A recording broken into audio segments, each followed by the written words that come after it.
ప్రభువునందు మీ అందరికి నా వందనాలు చెల్లిస్తున్నాను. ఈ సమయంలో మీ మధ్య నేను కరోనా వైరస్ని గురించి నేను మాట్లాడాలనుకుంటున్నాను.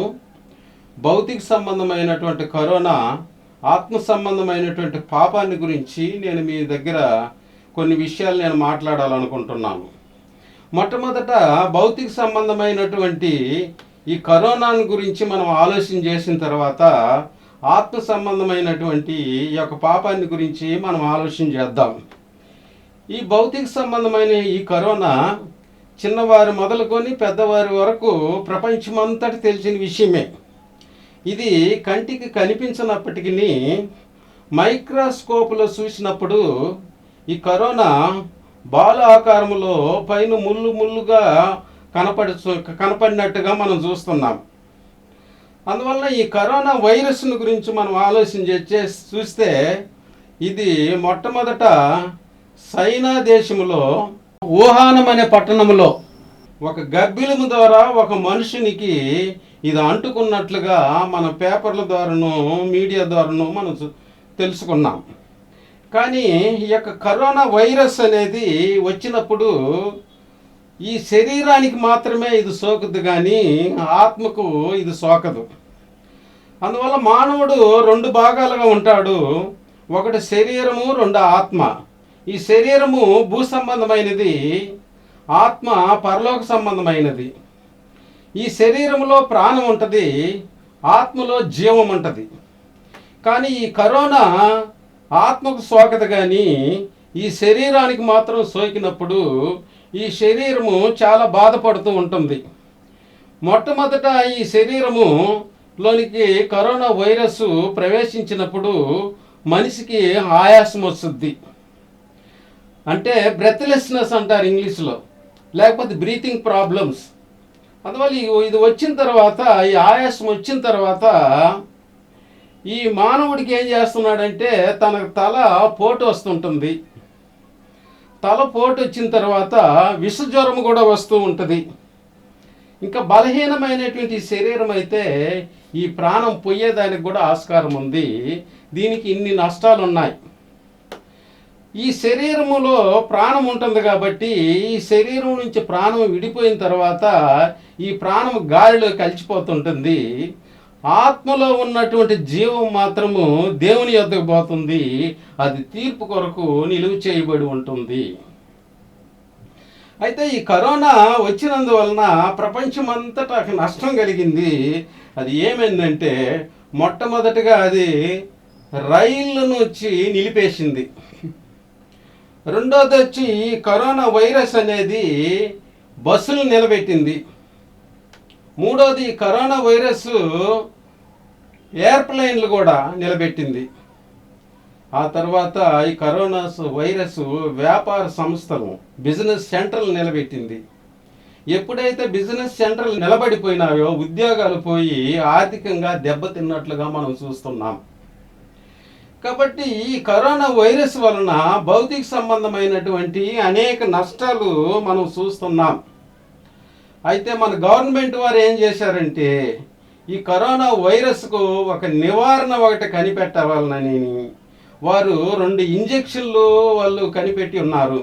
ఒకటి కోవాక్సిన్, 2 కోవిడ్ షీల్డ్ అనేటువంటి ఇంజెక్షన్లు కనిపెట్టి ఆ ఇంజెక్షన్లు మన భారతదేశం అంతా వేయటం వలన ఈ కరోనా యొక్క ప్రభావము కొద్దిగా అంచెలంచెలుగా తగ్గుతూ వచ్చింది. ఇది భౌతిక సంబంధమైనటువంటి కరోనా, భౌతిక సంబంధమైనటువంటి నష్టాల గురించి నేను మీకు తెలియజేసినాను. ఇది ఆత్మ సంబంధమైనటువంటి కరోనాకు సంబంధించినటువంటి పాపాన్ని గురించి నేను మీకు తెలియజేయాలని అనుకుంటున్నాను. అయితే ఇంతవరకు మనము భౌతిక సంబంధమైనటువంటి కరోనాను గురించి మనం ఆలోచన చేసినాం. ఆ కరోనా ఎలాగొచ్చింది, ఎట్లా వచ్చింది, దాని వలన మనుషులకు కలిగేటువంటి నష్టము, దాని వలన కలిగేటువంటి ప్రభావాలను గురించి మనం ఆలోచన చేసినాం. దానివలన ఇంజెక్షన్ వలన అది నివారణ గురించి కూడా మనం ఆలోచన చేసినాం. ఇప్పుడు ఆత్మ సంబంధమైనటువంటి పాపాన్ని గురించి నేను మీకు తెలియజేస్తున్నాను. ఈ యొక్క ఆత్మ సంబంధమైనటువంటి ఈ పాపము కరోనా వైరస్ లాగానే ప్రవేశించింది. అది కరోనా వైరస్ ప్రపంచమంతటా పాకింది. ప్రపంచమంతా నష్టం కలిగించింది. అలాగనే ఈ పాపం అనేది కూడా ఆ కరోనా వైరస్ లాగానే వచ్చి భూమి మీదకి వచ్చి ఇది ప్రపంచమంతటా పాకినట్లుగా మనం చూస్తున్నాం. ఈ కరోనా వైరస్ అనేది ఇది మొట్టమొదటికి ఈ పాపం అనేది ఏదేను తోటలో ప్రవేశించింది. ఇది ఎలాగొచ్చిందంటే దేవుని యొక్క ఆజ్ఞలను మీరుట వలన ఇది వస్తూ ఉంది. అందువల్ల పరలోకపు దేవుని యొక్క ఆజ్ఞలు ఆదాము మీరుట వలన ఈ యొక్క పాపం అనేది భూలోకానికి ప్రవేశించినట్లుగా మనం చూస్తున్నాం. ఇది దేని ద్వారా వచ్చిందంటే మంచి చెడ్డలు తెలివినిచ్చు రుచి ఫలం ద్వారా వచ్చింది. ఇది ఎక్కడొచ్చిందంటే ఏదైనా తోటలోనికి వచ్చింది, ఏదైనా తోటలో వచ్చింది. ఆ తర్వాత దీనివల్ల అనేకమైనటువంటి నష్టాలు కూడా మనము ఆలోచన చేయబోతున్నాం. భౌతిక సంబంధమైనటువంటి ఈ కరోనా చైనా దేశంలో నుండి ప్రవేశించింది. ఆత్మ సంబంధమైనటువంటి ఈ యొక్క పాపము ఇది ఏదేను తోటలో ప్రవేశించింది. భౌతిక సంబంధమైనటువంటి ఈ కరోనా ఇది గబ్బిలము నుండి ఒక మనుషునికి సోకింది. ఆత్మ సంబంధమైనటువంటి ఈ పాపము మంచి చెడ్డల తెలివి నుంచి రుచి ఫలము నుండి ఒక మనుషునికి అంటే ఆదాము అనే ఒక మనుషునికి సోకింది. ఈ కరోనా అనేటువంటి వైరస్ ప్రపంచమంతటా పాకింది. ఆత్మ సంబంధమైనటువంటి ఈ పాపము ప్రపంచమంతటా పాకినట్లుగా మనం చూస్తున్నాం. ఆదికాండము 2:16-17 వచనాలలో మనం చదివినట్లయితే, మరియు దేవుడైన యెహోవా ఈ తోటలో ఉన్న ప్రతి రుచి ఫలమును నీవు నిరభ్యంతరముగా తినవచ్చును. అయితే మంచి చెడ్డల తెలివినిచ్చి రుచి ఫలము నువ్వు తినకూడదు.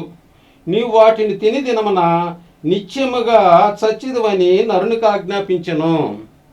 కాబట్టి ఇక్కడ ఏమైందంటే నువ్వు వాటిని తిని దినమున నిత్యముగా చచ్చెదవు. ఈ నిత్యముగా చచ్చెదవు అంటే ఆత్మలో చచ్చిపోతావు అని అర్థం.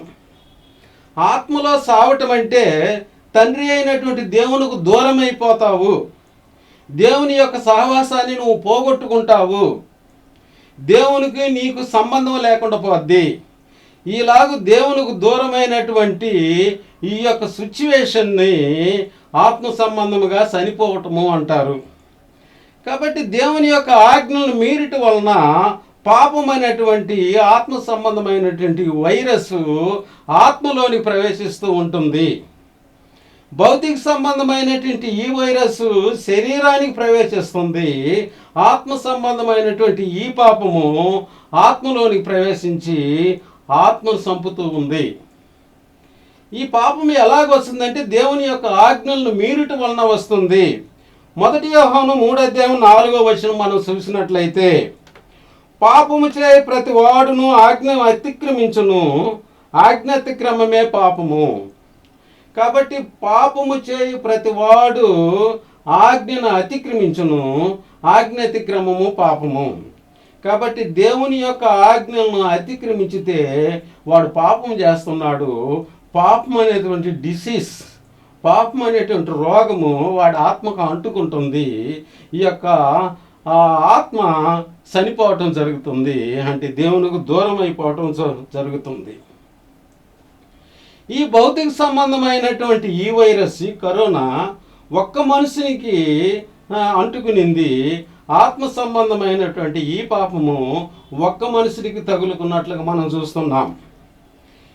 ఈ విషయము రోమా 5:12 మనం చూసినట్టయితే, ఇట్లుండగా ఒక మనుషుని ద్వారా పాపము, పాపము ద్వారా మరణము లోకములో ఎలాగ ప్రవేశించునో అలాగ మనుషులందరూ పాపం చేసినందున మరణము అందరికీ సంప్రాప్తమైను. అంటే అందరూ పాపం చేశారు. ఇక్కడ ఒక్క మనుషుని ద్వారా పాపం అంటుకున్నది. ఆ పాపము ఒకరి నుండి ఒకరికి ప్రపంచమంతటా వ్యాపించినట్లుగా మనం చూస్తున్నాం. అక్కడ ఒక్క మనుషునికి, చైనా దేశంలో ఒక్క మనుషునికి కరోనా అంటుకున్నది. వాడి నుండి ఇంకొకటికి, వాడి నుండి ప్రపంచమంతటా అది వ్యాపించినట్లుగా మనం చూస్తున్నాం. అందువల్ల మనం జాగ్రత్తగా ఆలోచించి చూసినట్లయితే పరలోకపు దేవుడు ఈ జబ్బు వచ్చేదానికి కారణాన్ని చెబుతూ నిందిస్తూ ఉన్నాడు. దానివల్ల నష్టం కూడా తెలియజేస్తున్నాడు. భౌతిక సంబంధమైనటువంటి ఈ కరోనా వలన ప్లేన్లు నడవలేదు, బస్సులు నడవలేదు, ట్రైన్లు నడవలేదు, బిజినెస్ సెంటర్లు నిలబడిపోయినాయి, పనులు పోగొట్టుకుని అవస్థ పడ్డారు. కానీ ఆత్మ సంబంధమైనటువంటి ఈ పాపం వచ్చినందువల్ల భూమి శపింపబడినట్లుగా మనం చూస్తున్నాం.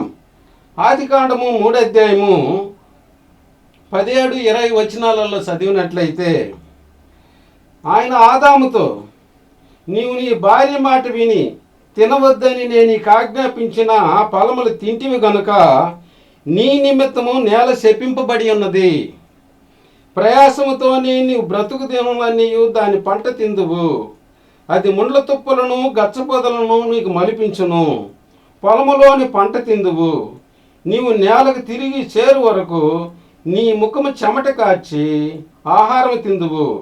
ఏలయనగా నేల నుండి నువ్వు తీయబడితివి, నీవు మన్నే గనుక తిరిగి మన్నైపోదు అని చెప్పాను. కాబట్టి ఇక్కడ అనేకమైన నష్టాలు మనం చూస్తున్నాము. నీవు నీ భార్య మాట విన్నావు. నీ భార్య మాట విని నేను తినవద్దని చెప్పినటువంటి రుచి ఫలాన్ని నువ్వు తింటివి గనుక నీ నిమిత్తము నేల శపింపబడింది. ఎప్పుడైతే పాపము ఈ హృదయంలో అంటుకున్నదో, ఆత్మలో అంటుకున్నదో, ఆ యొక్క పాపం యొక్క ప్రభావము నేల శపింపబడి ఉన్నది. నేలకు శాపం వచ్చింది, శాపగ్రస్తమైన భూమిగా మారింది. అందువల్ల ఎప్పుడైతే భూమి శాపగ్రస్తమైనదిగా మారిందో అది ముండ్ల తుప్పలను గచ్చపొదలను మలవడం ప్రారంభమైంది. ఆదాము ఈ పాపం యొక్క పండు తినకముందు భూమి శపింపబడలేదు. పంట తనంతటి తాను పండ్లు పండుతూ ఉండేవి. అందువల్ల ఆదాముకి ఏ కష్టం లేదు, తింటూ నిరంతరం బతికేటువంటి వాడు. ఎప్పుడైతే ఈ పాపం అనేటువంటి యొక్క రోగము ఆత్మకు సోకిందో మొట్టమొదటిగా పరలోకపు దేవుడు ఏమన్నాడు, నీ నిమిత్తము నేల శపింపబడింది, నేలకు శాపం వచ్చింది, శాపగ్రస్తమైన భూమిగా మారింది. అందువల్ల ఈ భూమి ఏమైంది, ముండ్ల తుప్పులు గచ్చపొదలు మొలవటం ప్రారంభమైంది.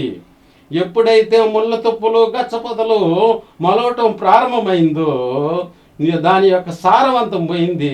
నువ్వు ప్రయాసపడి చెమట కార్చి నీవు ఆహారం తినేటువంటి బ్రతుకు నీకు వచ్చింది. అందువల్ల ఇంత తీరని నష్టము ఈ యొక్క పాపము హృదయంలో ఆ యొక్క ఆత్మలో అంటుకున్నందువల్ల జరిగింది. ఈ భౌతిక సంబంధమైనటువంటి ఈ కరోనా వలన అనేకమైన నష్టాలు వచ్చినాయి. ఆత్మ సంబంధమైనటువంటి ఈ పాపం వలన ప్రకృతి చాలా వరకు దెబ్బతిన్నట్లుగా మానవుడు కూడా నిరంతరం బ్రతికేటువంటి మానవుడు వాడు భూమికి పాలయ్యి మట్టికి మట్టి అయ్యే పరిస్థితి వానికి కలిగినట్లుగా మనం చూస్తున్నాం. అంతే కూడా కాక మనం చూసినట్లయితే కీర్తనలు 90వ అధ్యాయము 10వ వచనములో, మా ఆయుష్కాలము 70 సంవత్సరములు, అధిక బలమున్న ఎడల 80 సంవత్సరములు, అయినను వాటి వైభవము ఆయాసమే దుఃఖమే, అది త్వరగా గతించును, మేము ఎగిరిపోవుదుము. కాబట్టి మానవుని బ్రతుకు ఎంతవరకు వచ్చిందంటే మా ఆయుష్కాలము 70 సంవత్సరములు, అధిక బలమున్న ఎడల 80 సంవత్సరములు. అంటే మానవుడు భూమి మీద నిరంతరము బతికేటువంటి బతుకును పోగొట్టుకొని సరాసరి బ్రతుకు 70 సంవత్సరాలకు వచ్చింది మానవుడు. అట్లా మందులతో బతికితే ఒక 10 ఏళ్ళు ఎక్కువగా బతకొచ్చు, దాన్ని 80 సంవత్సరాలు అన్నాడు. కాబట్టి మానవుడు భూమి మీద శాశ్వతంగా బ్రతికేటువంటి హక్కును పోగొట్టుకున్నాడు. ముండ్ల తుప్పలు గచ్చబొదలు భూమి మీద మొలవటం ప్రారంభమైంది. పంట సరిగా ఇవ్వనందువలన మానవుడు చెమట కార్చి కష్టపడి తన ఆహారం తినేటువంటి బ్రతుకు ఈ యొక్క పాపం వలన వచ్చింది. అందువల్ల భౌతిక సంబంధమైనటువంటి కరోనా వల్ల అనేక నష్టాలు భౌతిక సంబంధంగా వస్తే, ఆత్మ సంబంధమైనటువంటి ఈ యొక్క పాపం వలన భూమి మీద అనేక నష్టాలు వచ్చినట్లుగా మనం చూస్తున్నాం.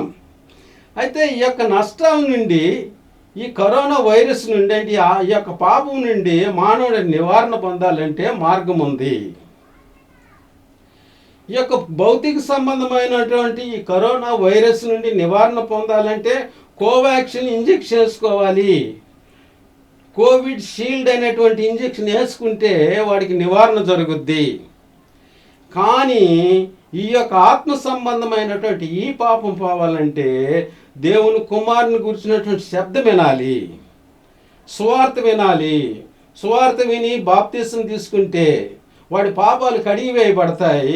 వానికి క్రీస్తు యేసునందు జీవం ఇచ్చే ఆత్మ యొక్క నియమం అనేటువంటి ఇంజెక్షన్ ఇస్తే చచ్చిపోయినటువంటి మానవుడు మళ్ళా బతుకుతూ ఉంటాడు. ఈ విషయము యోహాను సువార్త 5:25 రాయబడి ఉంది. మృతులు దేవుని కుమారుని శబ్దం విని గడియ వచ్చుచున్నది, ఇప్పుడే వచ్చి ఉన్నది, దాన్ని వినువారు జీవింతురని మీతో నిశ్చయముగా చెప్పుచున్నాను. కాబట్టి ఆత్మ సంబంధంగా చనిపోయినటువంటి మృతులు, ఈ చచ్చిపోయినటువంటి శవాలు మరలా బతకాలనుకుంటే దేవుని కుమారుని గురించినటువంటి శబ్దం వినాలి. దేవుని కుమారుని గురించినటువంటి శబ్దము ప్రపంచమంతటా వినబడతా ఉంది. ఇప్పుడు సువార్త యొక్క శబ్దము సహోదరులు వినిపిస్తూ ఉన్నారు. అయితే ఈ యొక్క సువార్త యొక్క శబ్దము వింటే, అంటే ఆ సువార్తకు లోబడితే వానికి ఈ యొక్క పాపము నుండి నివారణ వచ్చుద్ది.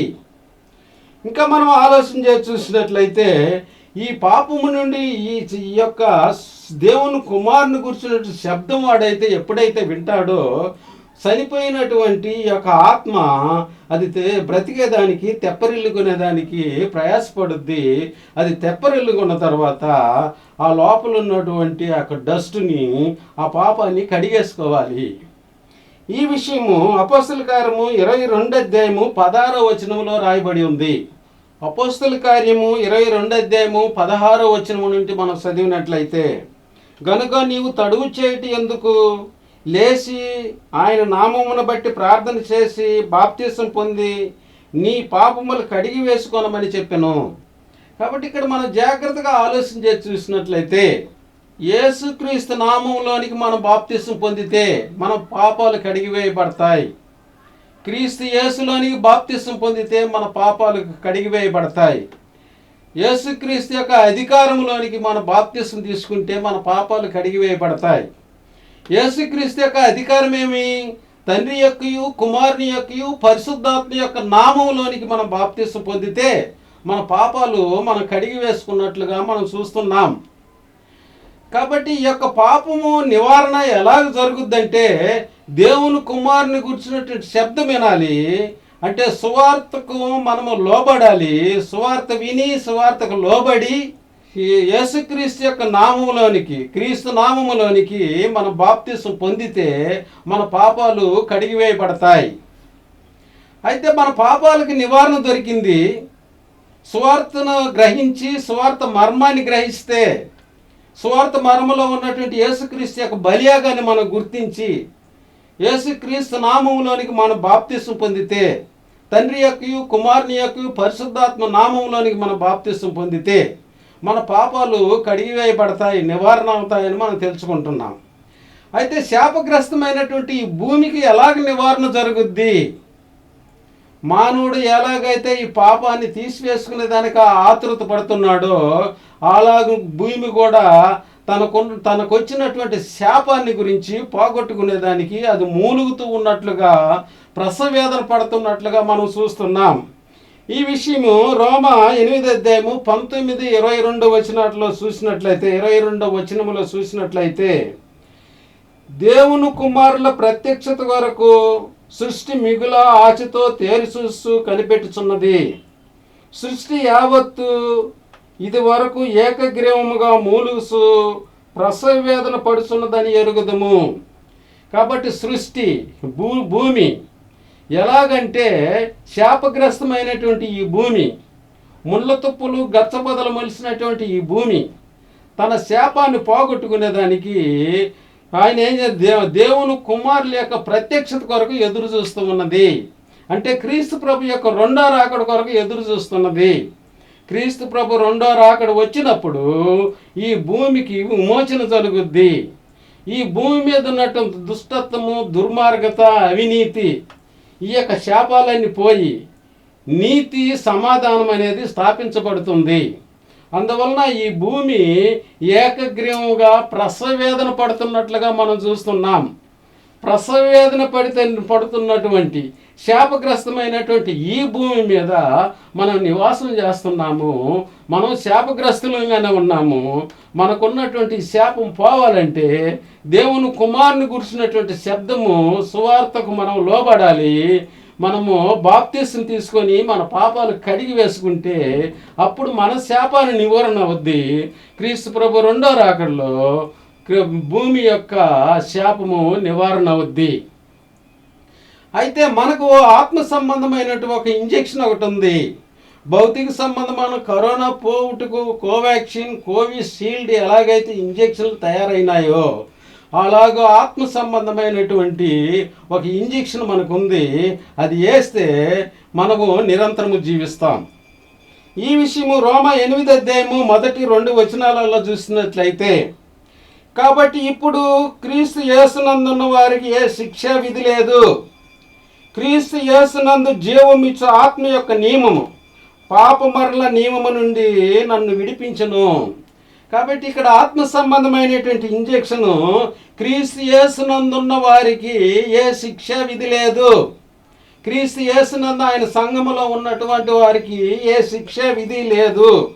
ఎందుకంటే క్రీస్తు యేసునందు జీవమిచ్చు ఆత్మ యొక్క నియమం అనేటువంటి ఒక ఇంజెక్షన్ ఒకటి ఉంది. అది ఆత్మ సంబంధంగా లోడ్ చేసి ఇస్తే వాడు నిరంతరము బతుకుతూ ఉంటాడు. కాబట్టి జాగ్రత్తగా భౌతిక సంబంధమైనటువంటి కరోనా వైరస్కి ఎలాగైతే ఇంజెక్షన్లు వచ్చినాయో ఆత్మ సంబంధమైనటువంటి ఈ యొక్క పాపానికి కూడా ఆత్మ సంబంధమైనటువంటి ఇంజెక్షన్ వచ్చింది. అది క్రీస్తు యేసునందు జీవమిచ్చు ఆత్మ యొక్క నియమం. క్రీస్తు యేసునందు జీవమిచ్చు ఆత్మ యొక్క నియమం అనే ఇంజెక్షన్ వాడికి వేస్తే వాడు నిరంతరము జీవిస్తూ ఉంటాడు. కాబట్టి మనము ఈ యొక్క ఆదామునందు ఏదైతే పోగొట్టుకున్నామో అది క్రీస్తు యేసునందు మరలా లభ్యమవుతుంది.